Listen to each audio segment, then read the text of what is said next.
Welcome back, Focus Learners. We are jumping right into a highly precise scientific mission today for this explainer. Our ultimate goal? We're going to rescue one of our absolute most beloved side dishes from unmitigated disaster. Today, we're tearing into the source data behind what's known as the slip skin protocol for superior mashed potatoes. Okay, let's dive into this master blueprint for culinary perfection. We'll be working through 6 distinct phases. First, the gummy potato problem. Then, Protocol Alpha, prep and score.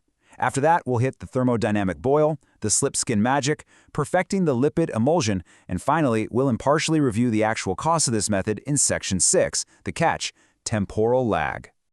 All right, let's kick things off with Section 1, the gummy potato problem. Seriously, why do our side dishes turn to glue?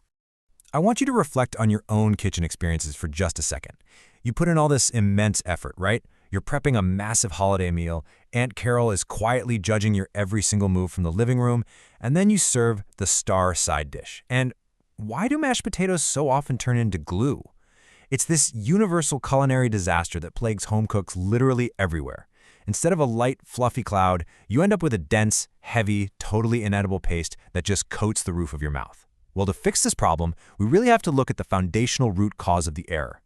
And comparing these two methods brilliantly illustrates exactly where things go off the rails right from the start. Think about the old method. You peel the raw potato, chop it up into 1-inch blocks, and just throw it into boiling water. By chopping them up, you are exposing a massive amount of cellular surface area directly to the water. The potato becomes completely, hopelessly waterlogged. But now consider the slip skin method. By keeping the potato totally whole with its skin perfectly intact, you're actually utilizing that natural skin as a hydrophobic barrier. The water is locked out, which leaves you with a perfectly dry starch matrix inside. It's a total game changer.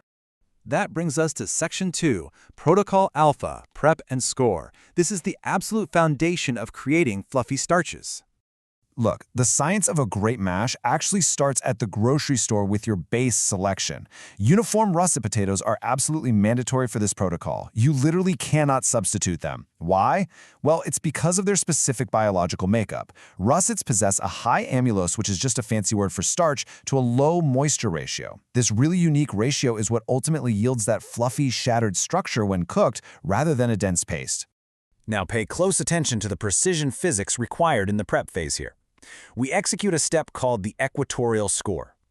Basically, you take a sharp paring knife and slice a continuous, shallow ring around the exact center, the equator, of the raw potato. But you must be incredibly precise with this. You want to penetrate the skin layer only, roughly 1 millimeter deep. Do not slice deeply into the internal flesh. This tiny, superficial cut creates a necessary structural weak point for thermal expansion later on in the process, but without compromising that waterproof jacket we so desperately need. Moving right along to Section 3, the thermodynamic boil. Here, we look at the absolute necessity of protecting cellular integrity during the actual cooking phase. So, the crucial point is this step right here, the cold start. Your prepped whole potatoes must be submerged in a large pot of cold, heavily salted water. And starting in cold water isn't just a polite suggestion, it is scientifically mandatory. It guarantees that the ambient temperature of the massive whole potato rises evenly from the outside in. If you were to drop these giant whole tubers into already boiling water, the exterior flesh would overcook and just disintegrate long before the dense geometric core ever had a chance to finish. You bring that cold water to a boil and then immediately drop it to a medium simmer. This will take roughly 30 to 45 minutes depending on the size of the potato. And you are looking for this exact temperature threshold, 205 degrees Fahrenheit or 96 degrees Celsius for our metric friends. That is the internal core temperature where the dense center of the potato is biologically ready to go. And the reason we're targeting that highly specific temperature is because of the culinary chemistry definition here, endothermic starch gelatinization. This is the precise biological threshold where starches fully absorb heat and their own internal moisture without rupturing their cell walls. By hitting this exact temperature inside an intact skin, you are creating the absolute perfect internal texture. It's almost like magic, but it's pure science. Which leads us to the real climax of the operation. Section 4, the slip skin magic. This is the payoff of thermal shock. As soon as your probe thermometer hits 205 degrees, you immediately pull those potatoes from the boiling water and transfer them straight into a prepared ice water bath. But pay close attention to the strict time parameter here. Exactly 10 to 15 seconds. No more, no less. This rapid thermal drop forces the exterior skin to quickly contract, all while the interior flesh remains swollen with heat. And the result is this incredibly satisfying physical action. You take the potato out of the ice bath, grab both ends, and just twist gently. The skin will seamlessly slide off in two absolutely perfect halves. Because of the thermal shock, the skin separates exactly at that 1 millimeter equatorial score line we made back in Protocol Alpha. There are no messy peelers, no wasted flesh, just perfectly intact, dry potato ready for the next step. Section 5. Perfecting the lipid emulsion. Now that we've preserved those pristine, dry starches, we have to build a hydrophobic shield around them. And this brilliantly illustrates the danger zone of the mashing phase. On the approved side, we have tools like a potato ricer or a food mill. These rely on very gentle extrusion to process the potato. On the absolute ban list, food processors and blenders. High-shear motorized blades will violently rupture those delicate starch granules you just worked so painstakingly hard to protect. When they rupture, they release massive amounts of amiropectin, and instantly, their beautiful matrix degrades right back into that sticky paste we are desperately trying to avoid. Let's see how this builds into the final, strict sequence. Step 1. Extrude your steaming hot potatoes through the ricer. Step 2 is paramount.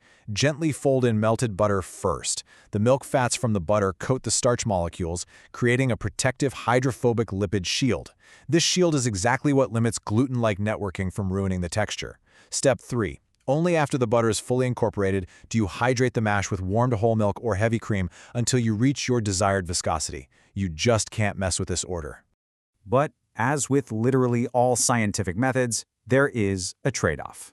Section 6, the catch. Temporal lag. Let's look at the red team report for an impartial assessment.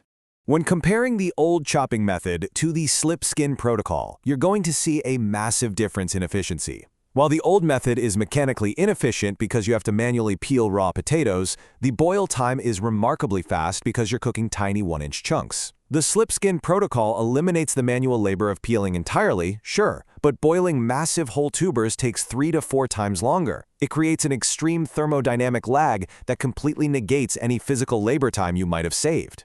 Now, what's really interesting here is that the source material offers a direct bias check on its own process. Quote, "This method heavily favors culinary perfection and texture over temporal efficiency, assuming the cook has an extra 45 minutes to dedicate solely to boiling." The source clearly states that this method is not designed for a time-sensitive commercial kitchen.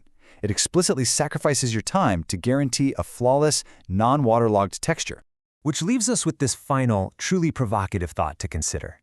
Is sacrificing an extra 45 minutes of thermodynamic lag actually worth achieving flawless mashed potato texture? That is the true cost of this culinary operation. You are trading temporal efficiency for an immense scientific payoff. The next time you're staring down a bag of russets for a huge holiday dinner, you'll just have to weigh your schedule against your desire for absolute perfection.